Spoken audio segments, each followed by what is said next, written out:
Hello everyone, सबको जय श्री राम, राधे राधे। कैसे हैं आप सब और कैसे चल रही है आप सबकी पढ़ाई?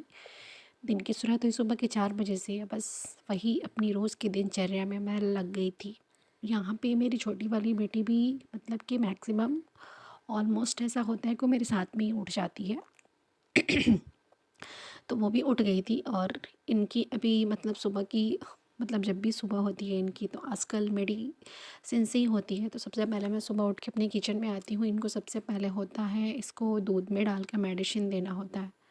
फिर अपने लिए गर्म पानी पीने के लिए करना, नहाने के लिए चढ़ा देना, क्योंकि 6 बजे तक लाइट चली जाती है तो इसलिए। और अभी इसकी जो प्रोसेस है मतलब मेडिकेशन का, वो बहुत लंबा चलने वाला है, तो इसके ऊपर बहुत ज़्यादा ध्यान देना होता है मुझे। और आजकल ये बहुत जल्दी उठ भी जा मतलब आजकल नहीं, बीमार होने से पहले भी मतलब कि ये 4 बजे, 4:30 बजे, पौने 4 बजे उठ जाती है। आज भी उठ गई थी।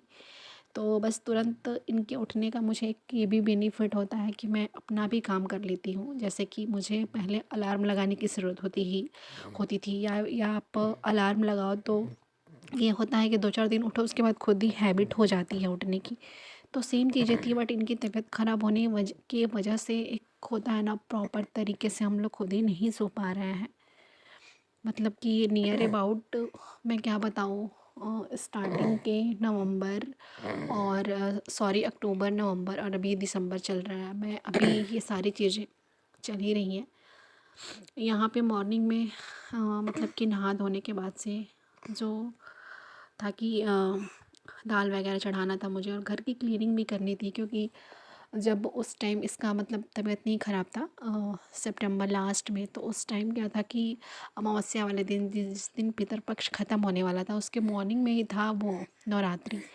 तो 3 ढाई 3 महीने हो गए थे मुझे अपनी घर की क्लीनिंग करने, मैंने नहीं करी थी।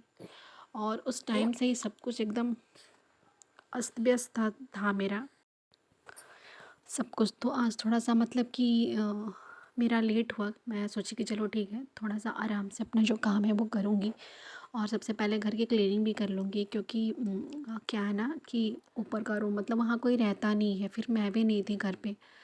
तो घर इतना लंबा चौड़ा है कि मतलब अकेले मम्मी थी, फिर आर्या उसको स्कूल भेजना, और उस टाइम घर का माहौल इतना ज़्यादा ख़राब था। और आध्या की तबीयत ख़राब होने वाले से मतलब इसकी कंडीशन ही वैसी थी कि सब लोग बहुत ज़्यादा परेशान था। तो इसलिए मैं आ गई थी फाइनली अपने ऊपर वाले बेडरूम में, मतलब छत पे। और बस यहीं पे अपना सर सफाई हो रही थी। ये मेरी सारी बुक्स थी, शमानी हिंदी की, नालंदा की मैंने बहुत पहले ली थी। और ये बीपीएससी के लिए मैंने जब 67 दिया था, उसके लिए मैंने क्राउन की बुक ली हुई थी। वही सारी चीज़ें मैं ऐसे ही देख रही थी छत पे, कितने सारे बुक्स, इतने महंगे महंगे बुक्स मैंने ख़रीद के रखे हुए हैं। बस इससे इसलिए नहीं कि बस मुझे मेरे अलमीरा में ये मैं इसको डेकोरेट करके रखूं। कुछ सपने थे जो कि कहीं 2-4 महीने से इधर उधर मैं भी अपने उस चीज़ों से भटक गई थी, अपने डेस्टिनेशन से। और सिचुएशन ही मेरे साथ ऐसी थी कि उसको मैं शायद यहाँ डिस्क्राइब नहीं कर सकती।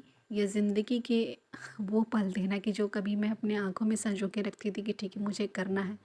और आज जब मैं इसको देख रही थी तो मुझे बहुत ज़्यादा अजीब लग रहा था, बहुत ज़्यादा हो रहा था कि ये चीज़ें बस रखी की रखी ही न रह जाए। और होता ही है, शादी के बाद हम लड़कियों की लाइफ बिल्कुल टोटली चेंज हो जाती है।